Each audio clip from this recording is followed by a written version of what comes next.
नमस्कार, मैं हूँ astro Vastu expert Savi Singh and welcome back to my YouTube channel. आज के विषय में हम ये बात करने वाले हैं कि बहुत राइजिंग कंसर्न है क्योंकि अभी बैक टू बैक 11 बार गुजरात में भूकंप आया है। तो क्या 2026 के साल में बड़े भूकंप आने के अंदेशे हैं? 2025 के साल में आपने बहुत सारी प्रॉब्लम्स फेस करी, बहुत सारी जल आपदाएं देखी, बहुत सारी आगजनियां देखी, बहुत सारे प्लेन क्रैश देखे, टेररिस्ट अटैक्स देखे, अर्थक्वेक्स देखे, जिससे सीधा संकेत ये था कि जान माल की बहुत हानि जो है वो 2025 के साल में रही है। तो क्या 2026 के साल की ग्रह गोचर भी ये अंदेशा देते हैं कि इस साल इस तरीके की परेशानियों से भारत को फिर से जूझना पड़ेगा या नहीं? तो आज की वीडियो में हम इसी की बात करने वाले हैं। देखिए, 7 और 8 तारीख को आप सभी को ऑलरेडी पता होगा कि 11 बार गुजरात में भूकंप जो है वो आया और इसी के साथ में 4 से 5 दशमलव के बीच का जो भूकंप है वो अफगानिस्तान के एरिया में भी महसूस किया गया। क्योंकि जब भी ग्रह गोचर करते हैं और एक नक्षत्र में ट्रांजिट कर जाते हैं सब बहुत सारे ग्रह, तो कई बार देखा जाता है कि इस तरीके की जो सिचुएशंस है वो अराइज हो सकती हैं, और खास करके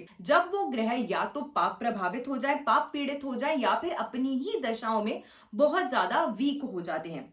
जब गुजरात में आपके हम अगर बताते हैं, गुजरात में जब भूकंप आया इस बारी 7 और 8 तारीख को जब भूकंप आया, तो उसमें आप देख सकते हैं कि वेस्ट की दिशा में हम एक कूर्म चक्र फॉर्म करते हैं और कूर्म चक्र को देखकर हम ये बताते हैं एग्जैक्टली कि जो ग्रहों की प्लेसमेंट है, जो ग्रह किस नक्षत्र में गोचर कर रहे हैं, उस हिसाब से बताया जाता है कि आने वाले समय में किस तरीके की जो चेंजेस है या अर्थक्वेक से रिलेटेड या नेचुरल डिजास्टर्स या नेचुरल कैलामिटीज जो हैं वो घटी हो सकती हैं।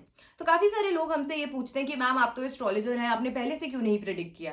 देखिए, astrology is a predictive science और काफी सारे एस्ट्रोलॉजर्स देश में ये चीजें जो हैं वो टाइम टू टाइम प्रिडिक्ट करने का प्रयास हमेशा करते हैं, लेकिन at the end of the day हम भी ह्यूमन हैं।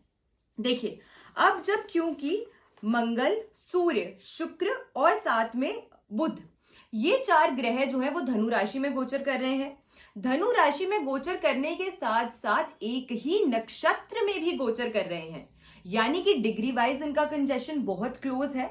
और क्योंकि ये सारे ग्रह एक साथ पूर्वाषाढ़ा नक्षत्र में गोचर कर रहे हैं, जिनका कूर्म चक्र में अगर हम बात करते हैं तो स्थान पश्चिम दिशा जो है वो माना जाता है। इसी वजह से आपने जो देश में अभी रिसेंटली भूकंप फेस करे या देखे वो वेस्टर्न कोस्ट को टच करे, यानी कि गुजरात की दिशा में आपने देखे कि भूकंप जो है वो आया।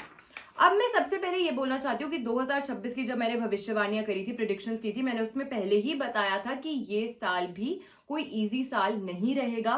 काफी सारी आगजनियां होना, काफी सारी जल प्रलय होना, दुर्घटनाएं आना, परेशानियां होना, ऐसी चीजें हो सकती हैं, खास करके first quarter of the year में, यानी कि साल के पहले 3 से 4 महीने के अंतर्गत।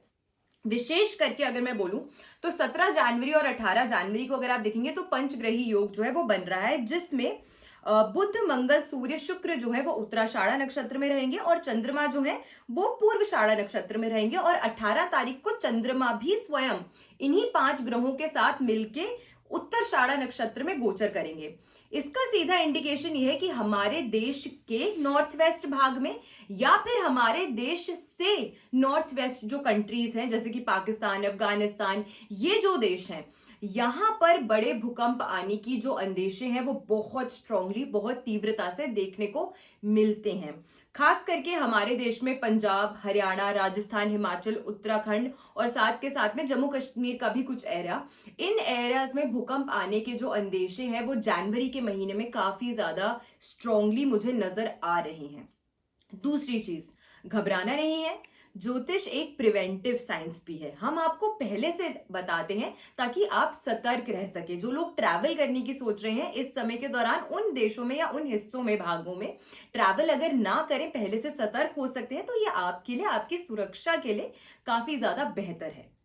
दूसरी चीज ये है कि अगर हम थोड़ा सा आगे बढ़ते हैं, फरवरी में अगर हम आ जाते हैं, 19 फरवरी से लेके 4 मार्च तक सूर्य और राहु की जो युति हो रही है वो भी शतभिषा नक्षत्र में। इस नक्षत्र में युति में आप ये भी देखेंगे कि जहां पर देश विदेश में जान माल का खतरा हो रहा है नेचुरल कैलामिटीज से, वहीं कहीं ना कहीं इस गोचर के दौरान आप देखेंगे कि हमारे देश में किसी बड़े नेता की या विदेश में किसी बड़े नेता की जान माल की हानि होना, उनको नुकसान पहुंचना, उनको किसी न किसी तरीके से उनके स्वास्थ्य पे कुछ दुष्प्रभाव पड़ना, इस तरीके के भी जो अंदेशे हैं वो मुझे काफी स्ट्रांगली इस साल की बिगिनिंग के अंतर्गत देखने को मिल सकते हैं। तीसरी चीज, आतंकी हमले, आगजनी से दुर्घटना होना, प्लेन क्रैश होना, या फिर अगर हम बोलें तो इस समय के दौरान धार्मिक स्थलों पे देखिए, जुपिटर जो है वो धर्म कर्म के कार्यग्रह माने जाते हैं। जुपिटर जो है वो 2083 की अगर हम बात करें तो संवत के राजा बनकर आ रहे हैं। संवत कब शुरू होता है? जब चैत्र मास प्रारंभ होता है नवरात्रे से।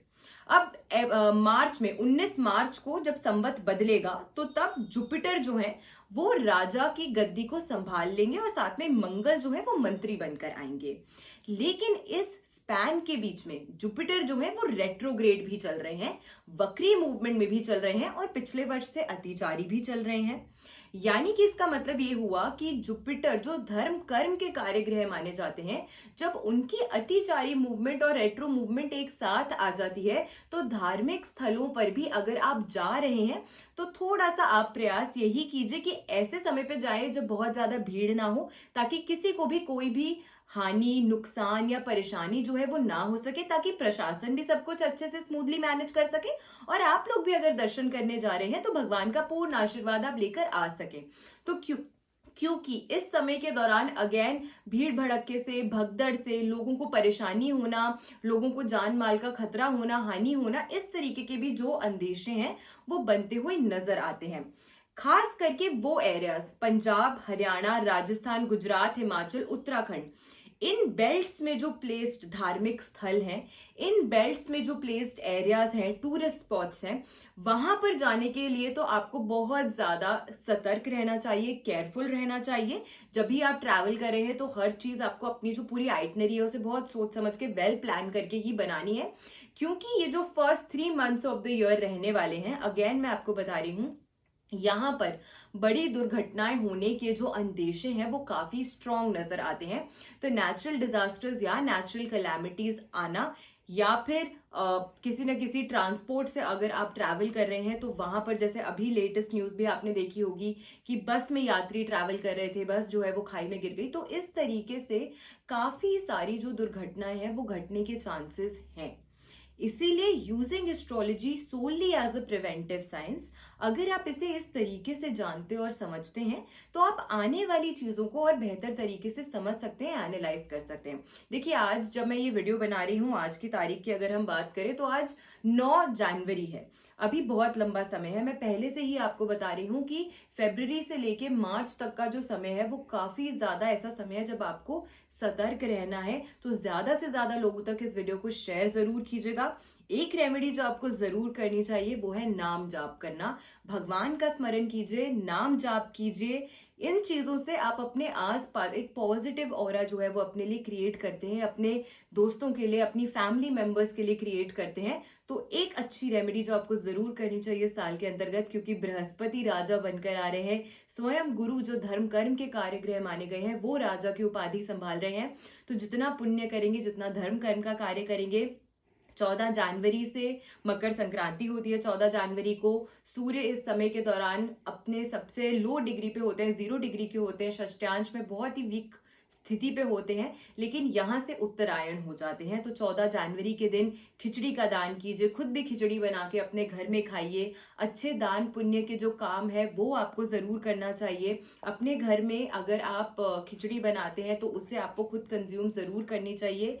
बाहर अगर आप लोगों को दान कर सकते हैं, जरूरतमंद लोगों को अगर आप दान कर सकते हैं, बना के नहीं कर सकते, कच्ची खिचड़ी का कर सकते हैं, तो उसका दान आप जरूर कीजिए। इस दिन आपको अपने नहाने वाले जल में गंगा जल या फिर होली वाटर की जो बूंदे हैं वो डालकर जरूर आपको स्नान करना चाहिए। अगर आप किसी भी तीर्थ स्थल के पास रहते हैं या किसी भी जलाशय के पास में रहते हैं तो वहां जाके आपको नदियों के जल में स्नान जरूर करना चाहिए। यानी कि दान, स्नान और नाम जाप, ये चीजें अगर आप करते हैं तो आप अपनी लाइफ में एक बहुत पॉजिटिव शिफ्ट जो है वो जरूर देख पाएंगे। तो ज्यादा से ज्यादा लोगों तक इस वीडियो को जरूर शेयर कीजिएगा। मेरे चैनल पे नए हैं तो सब्सक्राइब करना बिल्कुल मत भूलिएगा। नमस्कार, जय माता दी।